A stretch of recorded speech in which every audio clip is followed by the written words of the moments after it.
চলো আজকে রান্না করব ওল দিয়ে বাটা মাছ। তো দেখো ওলগুলো সুন্দর করে আমি কেটে ধুয়ে নিয়েছি একবার, আবারও ওই যে জল দিয়ে দিয়েছি, এগুলো আবারও ধুয়ে নেব। আর এদিকে কড়াইতে নুন জল বসিয়ে দিয়েছি, জলটাও গরম হয়ে গেছে। এবার আমি দেখো ওলগুলো একটু সিদ্ধ করে নেব, তার জন্য এই যে দিয়ে দিচ্ছি ওলগুলো। এদিকে একটা কড়াইতে আমি তেল গরম বসিয়েছি, তেলটা গরম হয়ে গেছে। এবার একে একে না আমি মাছগুলো ভেজে নেব। দেখো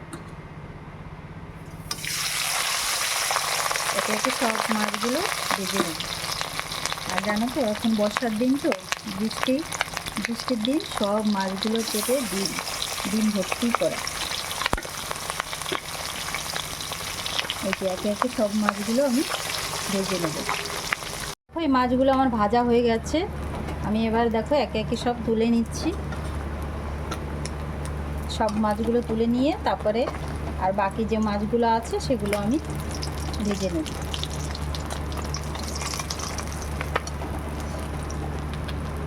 মশলার জন্য দেখো কী কী নিয়েছি: জিরে, রসুন, কিছু সাদা সর্ষে, আর টমেটো, আদা। এই থাকছে আমার মশলা। এটুকু আমি এখন পেস্ট বানিয়ে নেব। ওলগুলো দেখো সিদ্ধ হয়ে গেছে, আমি এখন এই যে ছেঁকে ছেঁকে তুলে নেব। সুন্দর সিদ্ধ হয়ে গেছে সব ওলগুলো, এই যে জল থেকে আমি তুলে নেব। তো দেখো ওই মাছ ভাজার তেলে দিয়ে দিলাম দুটো শুকনো লঙ্কা আর কিছু জিরে, ফোড়নে দিয়ে দিলাম। এবার দেখো পেস্ট করে রাখা এই যে মশলাগুলো আমি দিয়ে দিচ্ছি।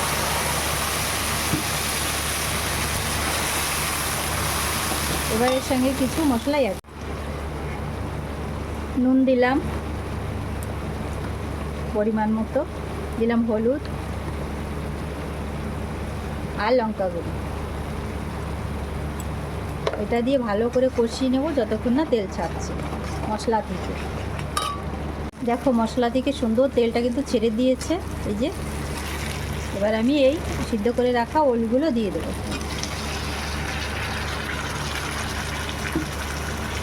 আর কিছুক্ষণ কষিয়ে তারপরে জল দিয়ে দেবো।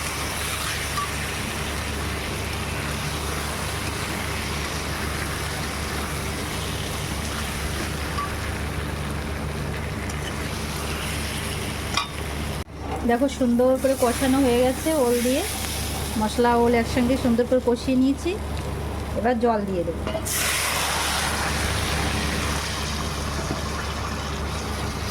এবারে জল ফুটে আসলে তারপরে মাছটা দিয়ে দেবো। খুব ভালো করেই আমার ঝোলটা ফুটে গেছে দেখো, আর ওলটাও না দারুণ সিদ্ধ হয়েছে। এবার আমি একে একে সব মাছগুলো দিয়ে দিচ্ছি। এই দেখো আর মাছগুলো না সুন্দর ভাজা হয়েছে, একদম গোটা গোটাই আছে, দেখো একটু ভেঙে যায়নি। এবার আমি দেখো একটু নাড়িয়ে চাড়িয়ে নিচ্ছি, মাছের যে গন্ধটা সেটা যেন মিলে যায় ঝোলের সঙ্গে। তো কিছুক্ষণ জাল করে নিয়েই দেখো গ্যাসটা আমি অফ করে দিয়েছি, আর আমার সবজির লুকটা এমনই এসছে। এবার দেখো নামিয়ে নিলেই কিন্তু রেডি আমার ওল বাটা মাছের ঝোল। তোমাদের কেমন লাগলো তোমরা কমেন্টে জানাবে, আর আমার অপেক্ষায় থাকবে আরও নতুন নতুন ভিডিওর জন্য।